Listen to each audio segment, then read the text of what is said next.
Welcome to today's discovery on the basic conditions required for healing, having established that the body is designed to heal itself.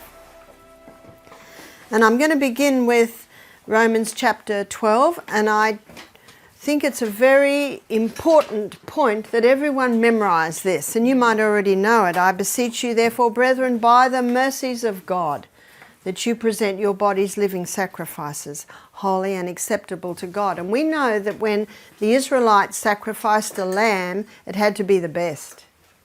They couldn't sacrifice the sickly or the poorly lamb. It had to be the best of the crop, so to speak. And that's what God wants from us, is our best.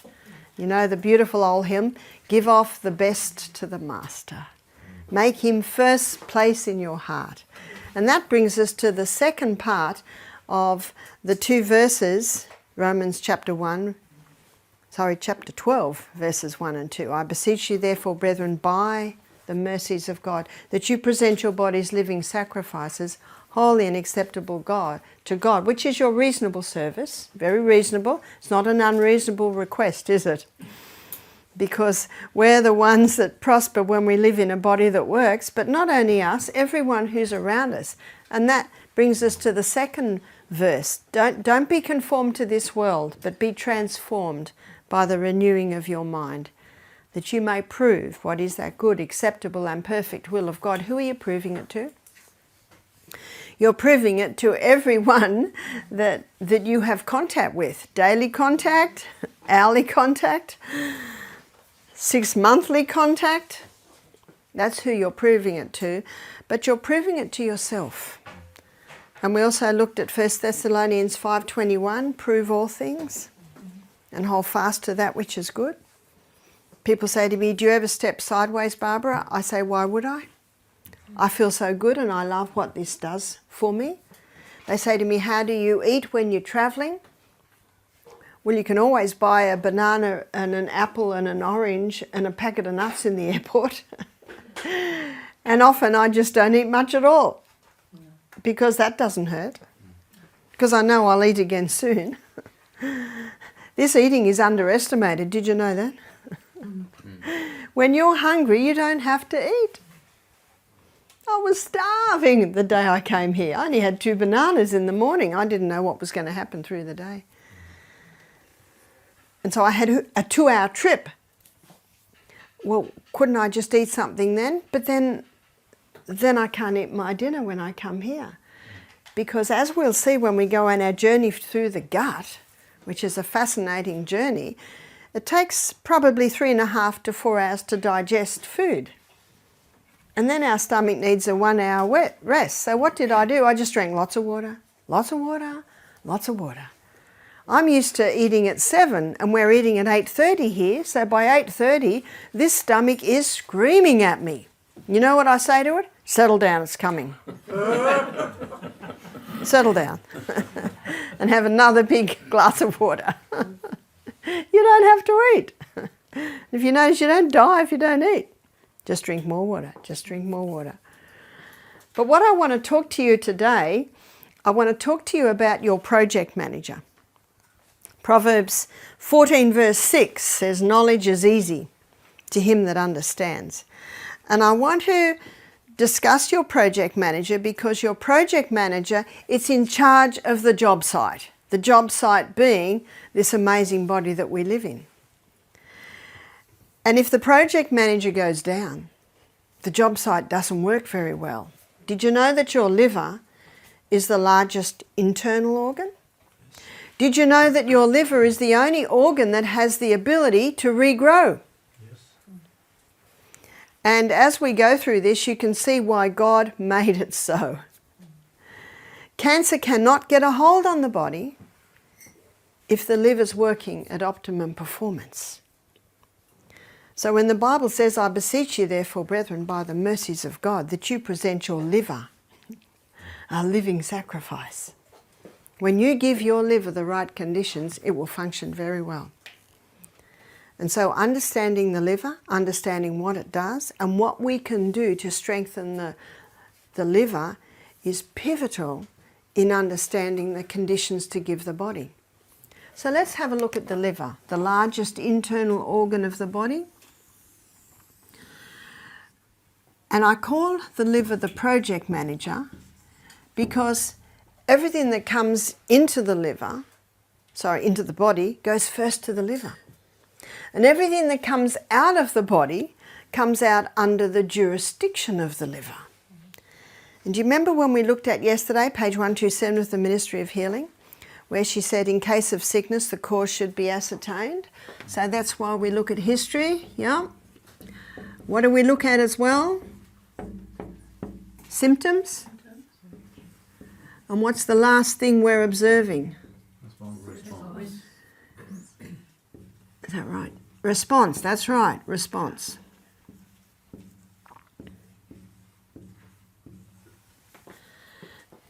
And so, with the liver, it's of the utmost importance to understand the history. If someone's had hepatitis, that'll be a factor.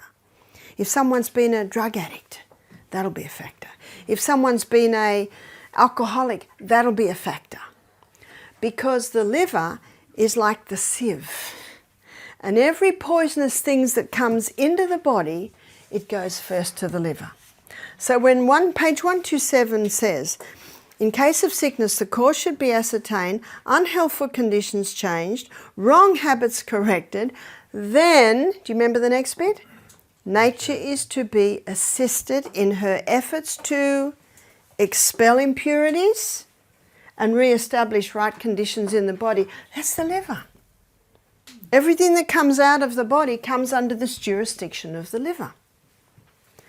And when environmental poisons come into our body and come into the liver says, it's not too bad, I think we can break it down and get it out. Oh, this is a nasty guy. Wrap it up in fat and store it. So it's stored in the fat cells. We had a guy do our program who was a Vietnam veteran. And you know, in the Vietnam War, that's when chemical warfare really took off, isn't it? And so a lot of the soldiers that worked or fought in the Vietnam War, or worked in the Vietnam War, they've got a high level of toxicity in their body. And this man was a little overweight, and he told me that his doctor said, don't lose weight. Why did the doctor say that? Because he's got a lot of the poisons stored in his fat. And if he starts to lose weight, and we'll see that process in a minute, then those environmental poisons are going to be released. Praise be to God that the liver is an amazing organ, and it's been designed to deal with that, and I'm going to show you how it does. But what I want to look at first of all is what it does with the food that comes into our body. And I find today, and there's a lot of writers who are talking about this, there's a lot of, some of them fairly extreme diets that have been set up because of this very fact, is that most people today eat too many carbohydrates. So what we're going to look at is we're going to do a carbohydrate assessment. And we're going to start with breakfast. So what would most people in the world, no matter where I go, I find it, what would most people eat for breakfast? And we know there's a whole aisle devoted to it. Cereal. Coffee. And if you notice, we'll look at coffee tomorrow.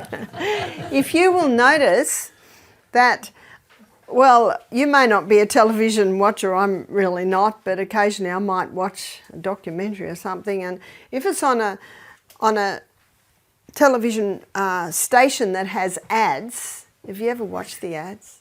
Huge amount of ads to cereal. And so the little children, when they're watching television, my children didn't watch television, then the mother takes them shopping and they see the cereal that they saw on the television. I want that cereal, we can't have that. Wow, throwing themselves on the ground. You know what I always say to parents? The first tantrum is never in the supermarket. It's at home. And you've got to deal with it at home. If you deal with it at home, then quite possibly it won't be quite happening in the supermarket. We had a guest at the retreat last week. She said, this is what I'd say to my 3 children. We get to the door of the supermarket and she'd turn around and she said, if you ever. And they went, she'd have no trouble.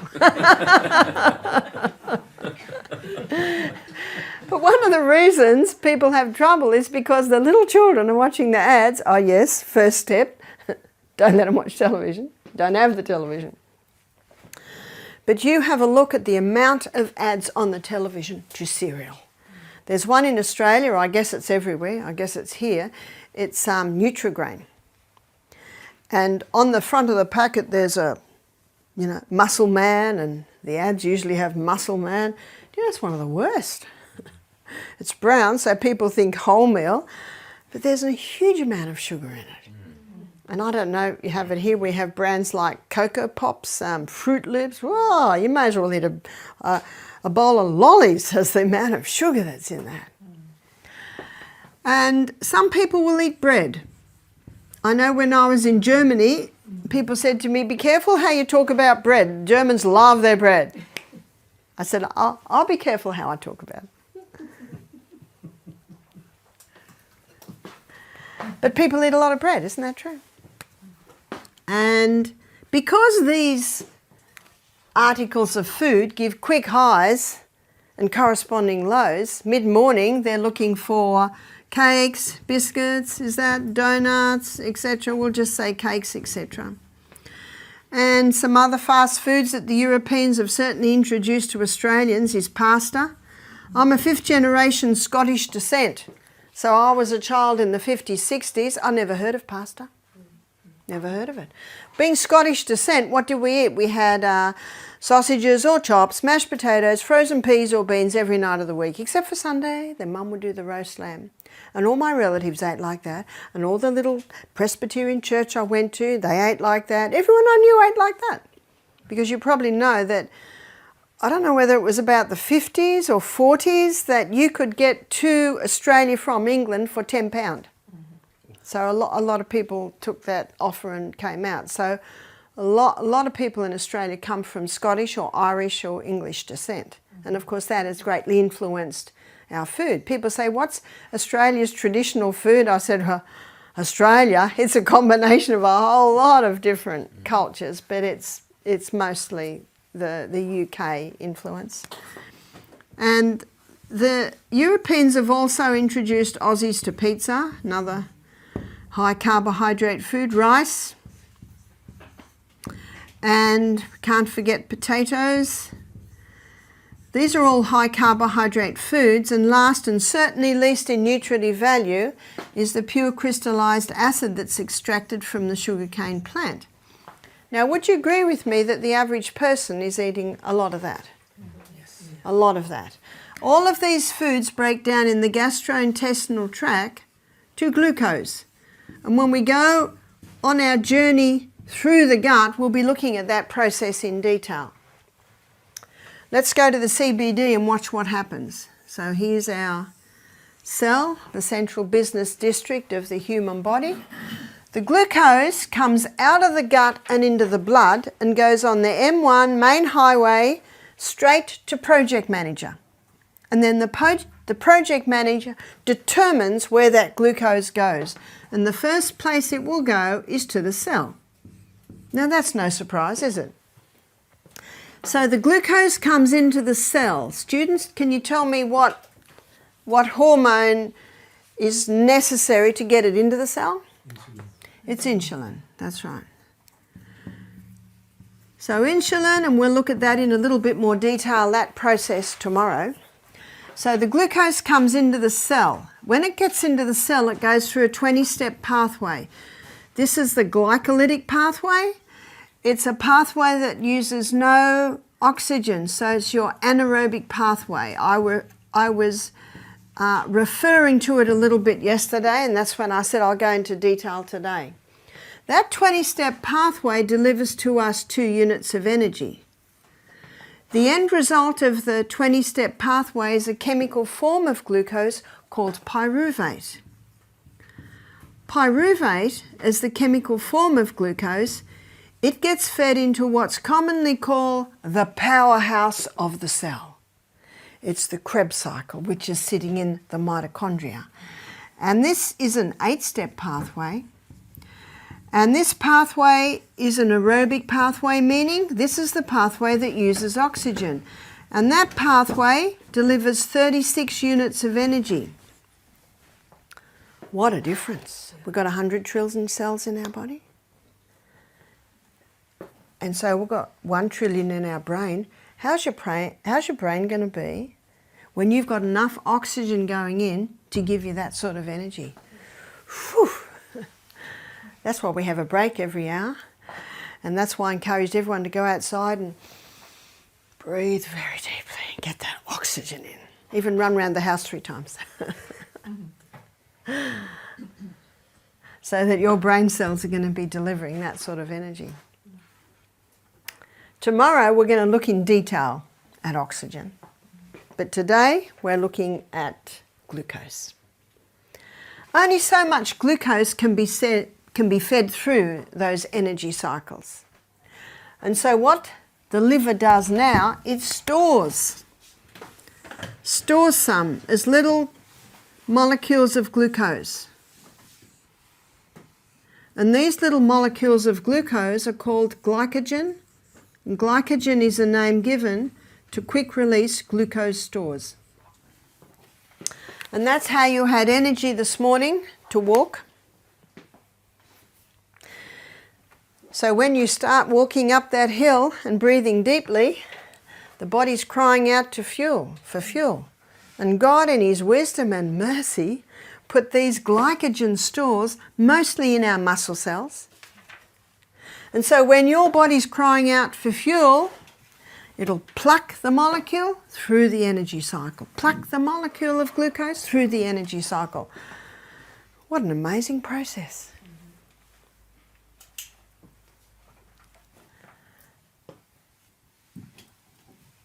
On a high carbohydrate diet, we've still got glucose left over.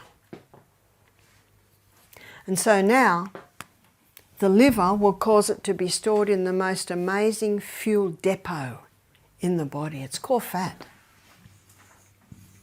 You see, the body can only store so much glycogen. And when glycogen is in the muscle cell, it can only be used by the muscle cell. It's almost like it's in a prison. But the liver can store some glycogen. And that glycogen that the liver stores, it can go all over the body. It's not locked in to the cell like it is in the muscle cell. Athletes that work out hard, the more they work out, the more little energy cycles are made in the cell. I've drawn this as if there's 1 per cell. Especially in the athlete, you might get hundreds per cell. And we have 100 trillion cells in the body. Whoa, that sort of maths is a little bit beyond me. But I think we can understand that's a lot, isn't it? That's a huge amount, yes? So would you say then that the process of storing the glucose is aerobic? It requires oxygen because of the exercise? Or? Well, it's just stored as glucose. But when it's plucked and used, yes, because you're right, I get what you mean. Because of your exercise, it'll shoot right down, straight down to the aerobic. Have you heard the old saying, you will receive more energy than you expend on your morning walk? Have you ever been tired and don't want to walk, but you do? How do you feel when you get back? You're a little revived, yeah. Tomorrow when we look at oxygen, we'll also be discussing chronic fatigue. Because if you ask a chronic fatigue person, do they exercise? What's the answer? No. Oh, you don't understand. I've got no energy. Well, guess how you get it? But we'll look at that tomorrow. And what's happening to most people in the world today? What's happening? They're getting bigger and bigger and bigger. Is that right? And bigger. Now what I've just shown you here is the basic science. And can you see by what I've shown you that fat doesn't make you fat? What makes you fat? It's this high carbohydrate diet. Now the person who first blew the whistle on this was, that we know, is Dr. Atkins, yeah? But Gary Taube, he wrote a very interesting book where he went back way to the mid-1800s to see if it was acknowledged then, the danger of the high carbohydrate. And he gives the story of a man named William Banting. This is mid-1800s.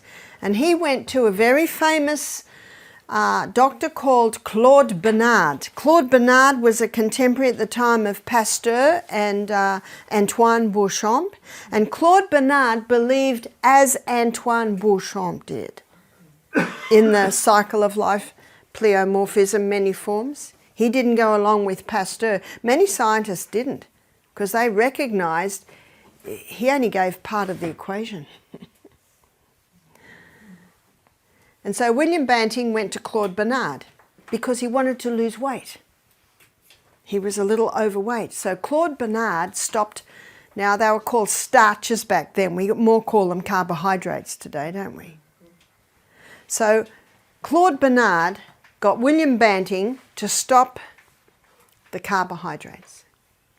So what did he eat? He had a lot of vegetables.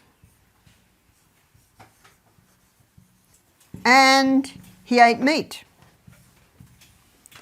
And in eating the meat, he was also eating lots of fat. Meat, butter, cream, cheese, eggs, all of that. That's the diet that Claude Bernard put William Banting on. The weight just fell off him. Why? Well, if you're not giving this quick release glucose, your liver can convert your fat stores to glucose, and your liver can convert protein and fat to glucose. So he had lots of energy, and the liver's quickly breaking up these to give the glucose required. Was he hungry? No. 3 things keep the food in the stomach longer. Fibre, because it slowly releases the glucose. Protein, because it's in the stomach that protein's broken down. And fat, because it lightly coats the food, so it takes a little bit longer to break down. And that's perfectly fine. Because as you will see, we should be leaving 5 to 6 hours between the meals. Let the stomach do its work. Sometimes I talk to my husband at the end of the day. I'm talking at the end of the day now because it's the end of the day in Australia right now.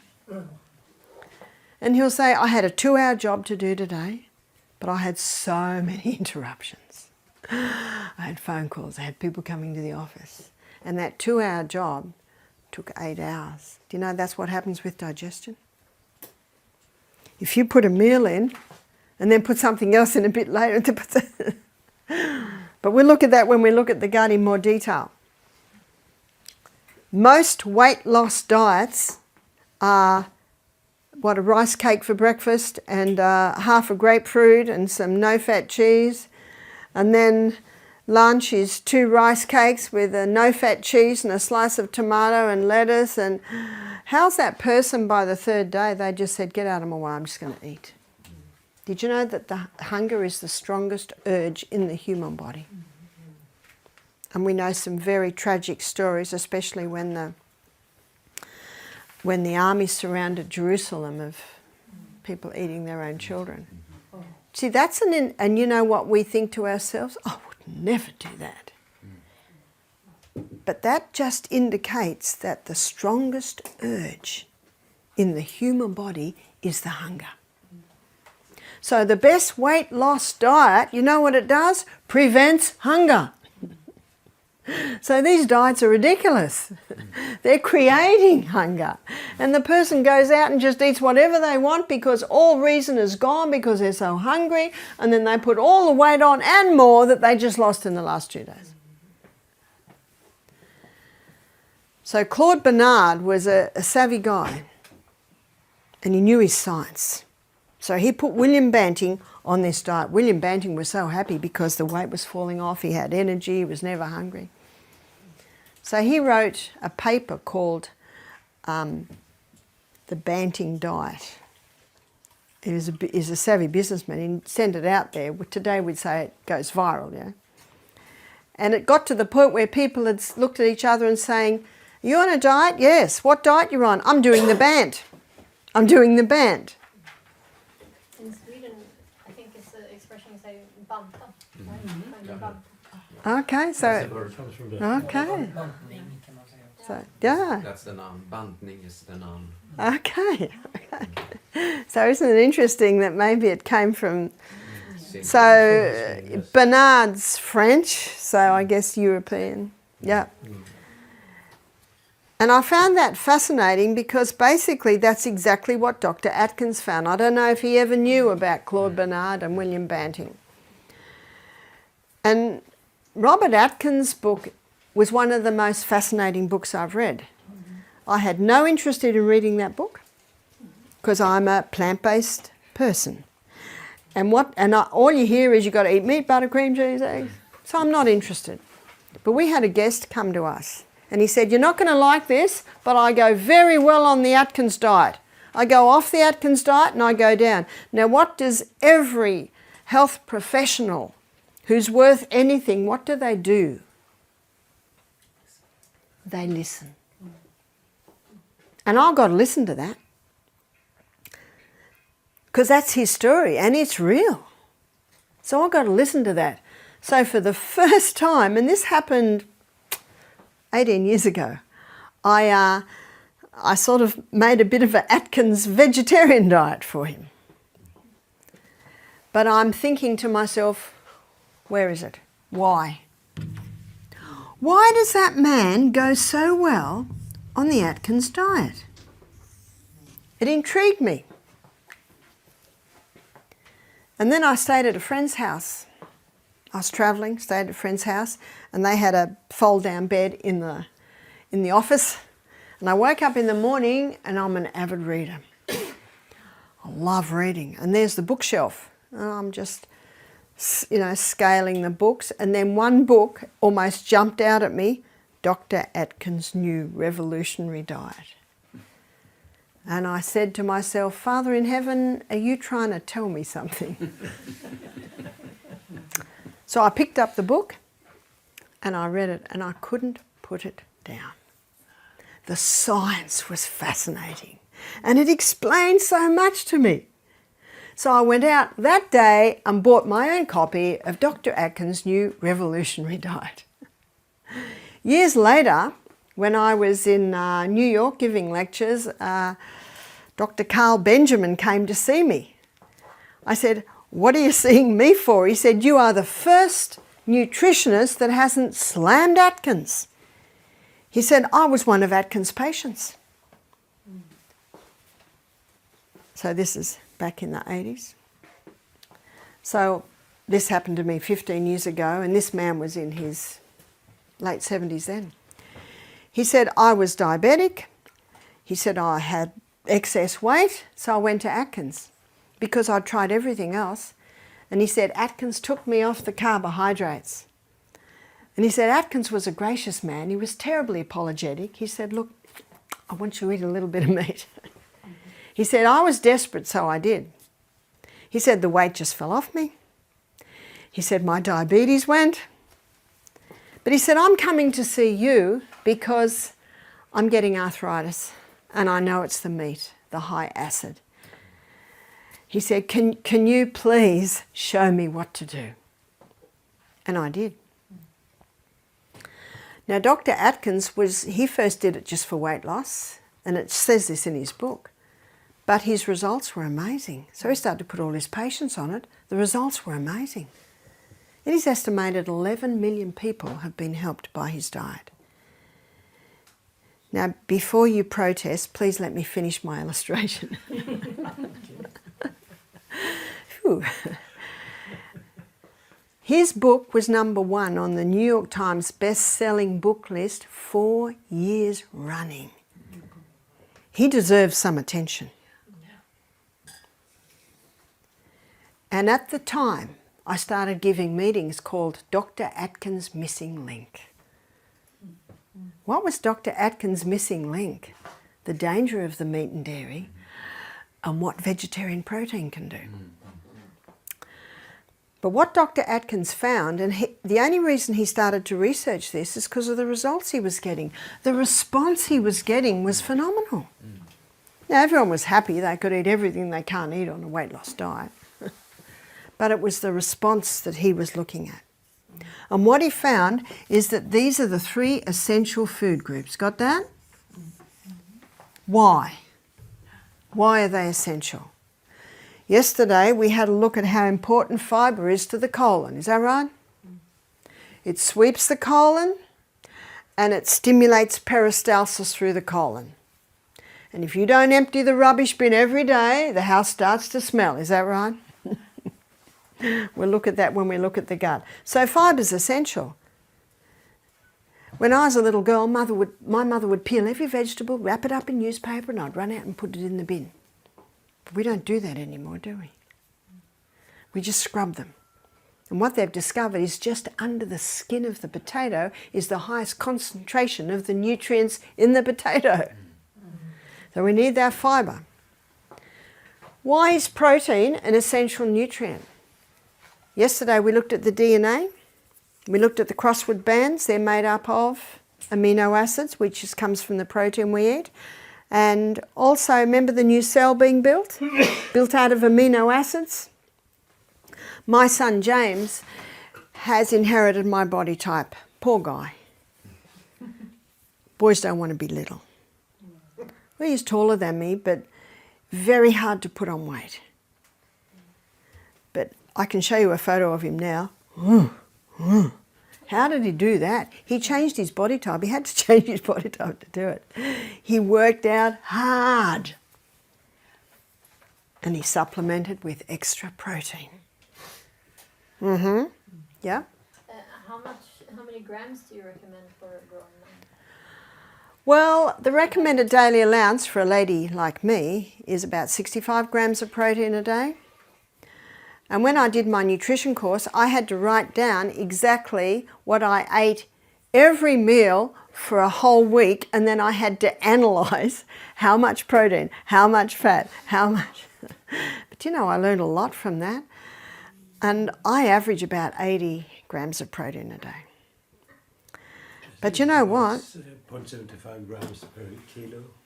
But do you know that I work... I function so well on that, and I'm 49 kilos.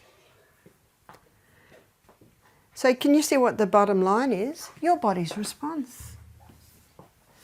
I ate a lot more carbs when I was breastfeeding or pregnant, which was for 14 years non-stop. So let's go back to why this is essential. 50% of the membrane around every cell in the body is protein. Now that's pretty important, isn't it? Do you know what this information means? I've just given you the science. We cannot function without adequate protein. We cannot heal without adequate protein. Can you see that? My son James says, Mum, bodybuilding.com says exactly the same thing as what you're presenting. Fibre, protein and fat. Is fat essential? It is. Why?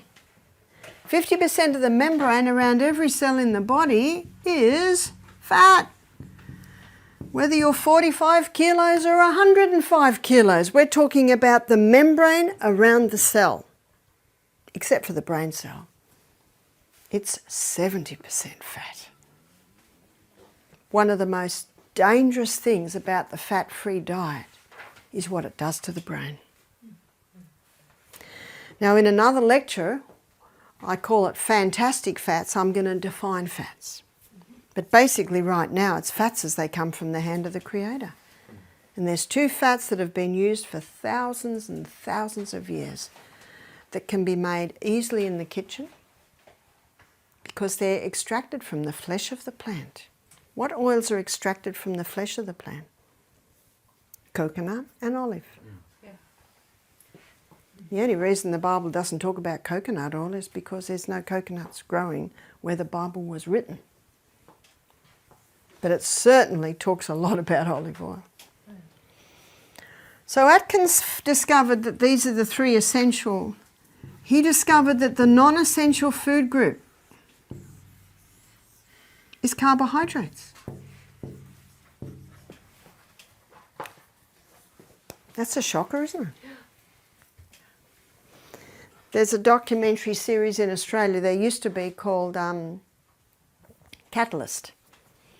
And they've done some excellent documentaries. They did a whole series on the microbes in the gut. Then they did another series called Fat or Fiction. And they had an athlete there. And this athlete just didn't have the edge. This athlete had a little bit of spare weight. So in nutrition, and he's a professor of nutrition, he put him on this diet. Got the carbs right down, fibre, protein and fat. And within a couple of months, he'd lost all his spare weight and his performance went high. And this professor of nutrition said you can live very well without one dot of carbohydrate. I'm not suggesting we live without carbohydrates. I'm giving these examples right over there as a response to this high carbohydrate diet to bring us back here. Can you see that? So the non-essential food group, the carbohydrates, that's your negotiating part of the meal. And the negotiations change depending on your age, depending on your size, depending on your weight, your height, depending on your physical, mental output through the day. That's the negotiating one. So if someone wanted to conquer their cancer, what would they drastically drop? The carbs. Do you remember how much more glucose the cancer cell consumes? 15 times. Dr. Holland, in the book, The Germ That Causes Cancer, he said when you deprive cancer cells of glucose, they self-destruct. Because cancer cells are running up here. Remember, they hate oxygen? And this is a very fast pathway, whereas this pathway is a lot slower. So when you deprive cancer cells of glucose, they self-destruct. And then the student might say, but Barbara, every cell needs glucose. It does. But this is a slower pathway, and it can wait to get the glucose from the vegetables, from the legumes.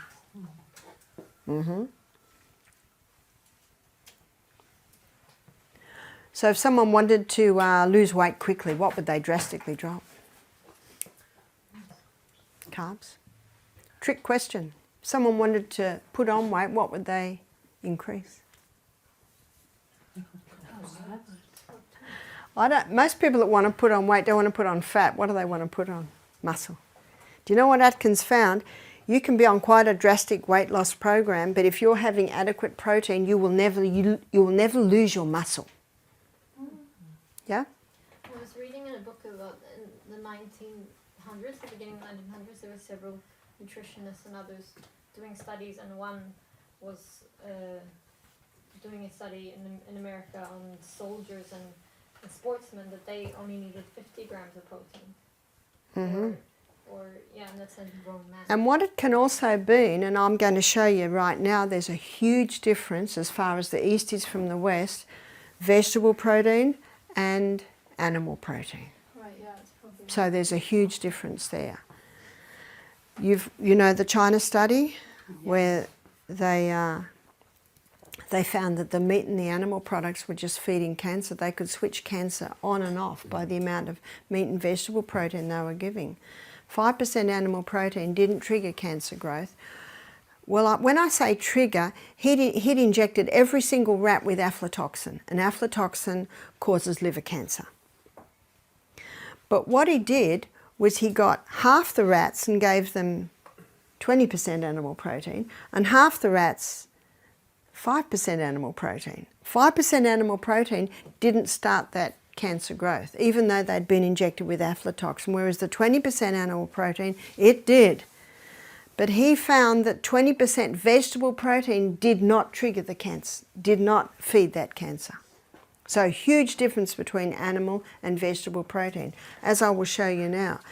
But before I show you, so if someone wanted to conquer their diabetes, what would they drastically drop? Carbs. The carbs, that's right. You see, the carbs give a quick high, then a quick low, whereas fibre, protein and fat, it gives this lasting energy. You see that? So this is important information for you to have for next week when you start to make your programs. In fact, you might even start to make them now. For diabetes, a program for cancer, a program for weight loss, yeah?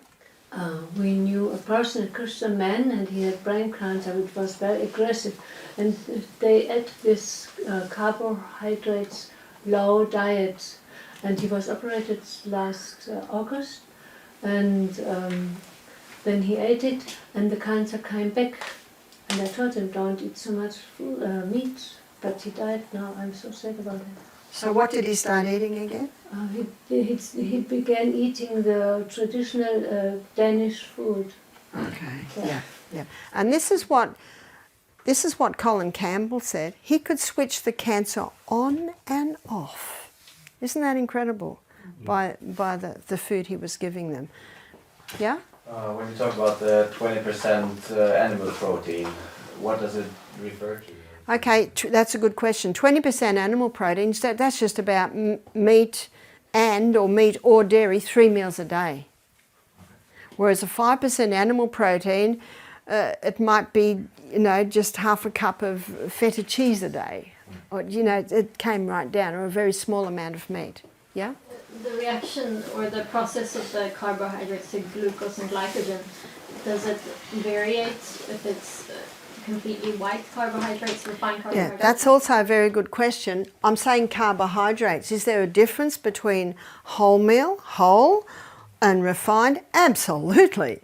The white carbohydrates can almost be just put with a sugar. But I also have met people who are overdoing the whole meal carbohydrate. What would be overdoing it? It would just be having carbs every meal. And we looked yesterday at what's happening to the wheat. How many of these things are wheat? Wheat. So that brings in another problem. But how can you do this on a plant-based diet? Let's have a look at it. And we're going to go to Genesis 1:29, where God's telling Adam and Eve what to eat. And we're going to have a look at the food. We're going to have a look at the protein content. And we're going to have a look at the carbohydrate content. So every herb-bearing seed. What's a herb-bearing seed? A herb-bearing seed is a grain. A herb-bearing seed is a legume. A herb-bearing seed is a seed. So let's define this. Grain. Wheat, rye, barley, oats, amaranth, buckwheat, quinoa, millet, so many grains. And grains are high in protein, but they are also very high in carbohydrates. And how many from our carbohydrate list are from grain? Grain, the majority. Yeah. What about a legume? That's your chickpeas, lima beans, black-eyed beans, cannellini beans, lentils. We have so many. You can get about 5 different types of lentils now. So many legumes. Legumes are high in protein and medium to low in carbohydrate. The fact is, and you can get this information, I just got it from the Nutrition Almanac, which lists the protein, the carbohydrate, the fat content of every single food. Legumes are approximately a third the carbohydrate that you will find in the grain. Seed, pumpkin seed, sesame seed, sunflower seed, chia seed, flaxseed or linseed, they're high in protein, but they are quite low in carbohydrate. So God said, behold, I've given you every herb bearing seed which is upon the face of the earth, and every tree. In the which of the trees a fruit bearing seed? What's a fruit bearing seed? That's your nut. So your nuts come from the fruit of a tree. And we have so many nuts. We've got macadamia, we've got cashew, we've got almond, Brazil, hazelnut, walnut, pecan, so many nuts. Nuts are high in protein and they are quite low in carbohydrate. And remember, your peanut is not a nut, it's a legume. We talked about that yesterday. So to ensure that you're getting your 3 essentials and to ensure you don't overdo your non-essential, my suggestion is to increase the legume, nut, seed part of your meal and decrease the grain part of the meal. That's an easy way to do it. Carbohydrates are not bad. I have to tell you that because some have told me that Barbara says carbohydrates are bad. They're not bad. It's only when they're overdone and refined. Yeah? It's only when they're overdone and refined that a problem arises. Yes? You almost then say that they're good if they're not overdone and refined. Or would you not Yeah. go far? Yeah. far to say Yeah. The quinoa, great. Millet's great.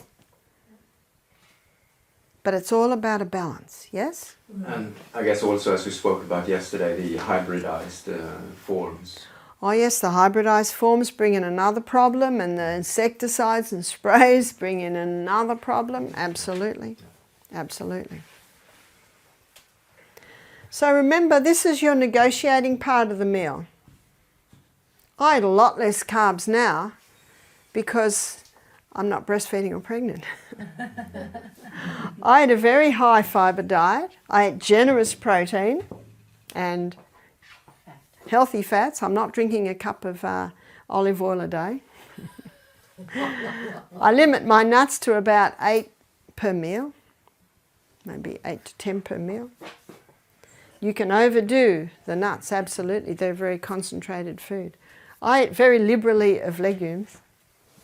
And I do that because it just sits so well with me. My weight just stays the same. I have lots of energy. I sleep very well. What does the Bible say? In 1 Thessalonians 5:21, prove all things and hold fast to that which is good. If you have a yeast problem, if you have excess weight you want to lose, if you have any form of cancer, drastically drop the carbs, and it's not forever. It's just until you conquer your problem. Michael and I don't have any cereal at breakfast, cooked, because Michael had a very severe yeast problem. When I married Michael, he was 40, and he had a terrible case of thrush in his toes, in his private areas. And when I looked at the history, I certainly saw the symptoms. I would wake at night with him scratching. And I looked at the history when he was, I think he was about 30, he wanted to have his wisdom tooth out. They were paining, our jaws aren't as big as God meant them to be, so many people have to have the wisdom teeth removed. He did it on the cheap. He went to hospital, got some students to do it. They knocked him out and pulled him out. But when they wired open his jaw, they broke his jaw. Oh. And he said that his face got bigger and bigger, and he could go to the sink, push his cheeks, and the pus would just fall out. And he contacted a mate and said, "Get me out of here." And the mate walked straight past him, because my husband's tall and skinny, and he wasn't used to Michael having a face like this. And he took Michael home, And the little old lady next door was watching, and she said to him, "I'm taking you to the doctor, you're dying." And so she took him to the doctor, who put him on very strong antibiotics, which probably saved his life. But here we are, 10 years later, and he's got these terrible thrush problems because he loved honey and cereals for breakfast and lots of fruit. He didn't realise he was just feeding it, even though it was all healthy. Thrush is a fungal outgrowth between the toes, and it can also be between the legs. Where does mould like to grow in your house? In the dark, moist areas. It does it in the body too, in the dark, moist areas. And so I put him on a fairly strict diet. I got the glucoses right down. And the tea tree oil on the toes, and we certainly got it under control, but now and then it would rise up again. So I said, okay, I want to put you on a very strict diet. I want to knock this. And he's a very good husband. Anything I tell him to do, he will do. He's even exercising in my absence now. I'm impressed. It took 3 years of me exercising before he joined me, but he does it now because he proved it for himself. So I put him on what we call the sledgehammer diet, which is basically the cancer-conquering diet. No fruit at all, no sweet at all. He just had vegetables, lots of vegetables, legumes every meal. He loves avocado. He can have lots of avocado. He was on it for 6 weeks. At first he grumbled a little bit, but after a few days he started to enjoy it. And when the 6 weeks were up, he said, "Can I keep eating like this?" I said, "Sure." So we are 10 years later now, and every morning I cook him a little skillet of vegetables. Onion, carrot, broccoli and cauliflower. And while that's cooking, I'm rinsing my legumes that have been slowly cooking while I run up and down hills. I just put some simple flavourings in. All I do for breakfast is put oil, salt, Italian herbs, and it's beautiful. And so for breakfast, I have fruit. He has veggies. We both have a slice of the sourdough Emma toast, avocado and red lentils, or avocado and brown lentils, or avocado and black-eyed beans. We have that for breakfast every morning. And I hear him telling people, "My health has never been better. I never wake up to scratching in the night anymore." We conquered it. Does he eat fruit? Yes, he does, but not much. In fact, most days he'll have a little, but he's very proud. He rings me up and says, "I made my breakfast this morning. I had a cob of corn and I had a whole plate of vegetables, and I've taught him how to cook red lentils." Because he can cook toast very well, but that's about it. But I've taught him how to cook the red lentils. And that's his breakfast. Now we have breakfast with the guests sometimes, and they'll have a fruit salad and a rice cooked in a cashew milk, and he'll eat that and enjoy it. But I think that if he had that high sweet again, it wouldn't be surprised if it would start murmuring again. We're not in heaven yet. Everyone I know is managing something. And if you can manage it, praise God. Medicine has taught us, got a problem, go to doctor, take drug, symptoms go away, cured. No. Drug stops, oops, it all comes back, even worse. If you can manage it, you're doing very well. So it's important to give that message to your health guests. We can help you to manage this. We can help the symptoms to be kept under control. I have a question about this. We have a friend from church. He eats a lot of fiber, protein and fat, but he doesn't eat any vegetables, legumes. Yeah. And because it's carbohydrates in them, but that must be a... Yeah, see, our vegetables are your highest source of your minerals. Yeah. And your minerals are just so important. I was at a health retreat recently, and the master of the house heard this, and the next meal he sat down to a big plate of salad and vegetables and the legumes. And his wife said, we've been trying to get him to eat that for 10 years. And he smiled. He said, I'm going to eat it now because I've just heard why. I've just heard why. We're about to have a break, but I'll just give you one more story. I had a guy who was just huge. He was about 180 kilo.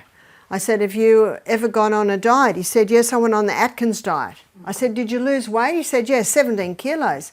I said, why did you stop? He said, oh my God, I just couldn't handle it. I said, what were you eating? He said, meat, butter, cream, cheese, eggs. I said, what about the vegetables? He said, no. I said, haven't you heard that you're supposed to eat 3 cups of vegetables a day on the Atkins diet? That's the only way it got through. That's the only way he got away with it. I said, did you read the book? He said, yeah. I said, did you read that bit? He said, no, I missed that bit. Important point. And the Dr. Carl Benjamin that I mentioned to you that came to me on how he could do this on a plant-based diet. He said to me, I believe if Dr. Atkins had read the China study, Dr. Atkins would have become a vegetarian. Interesting point.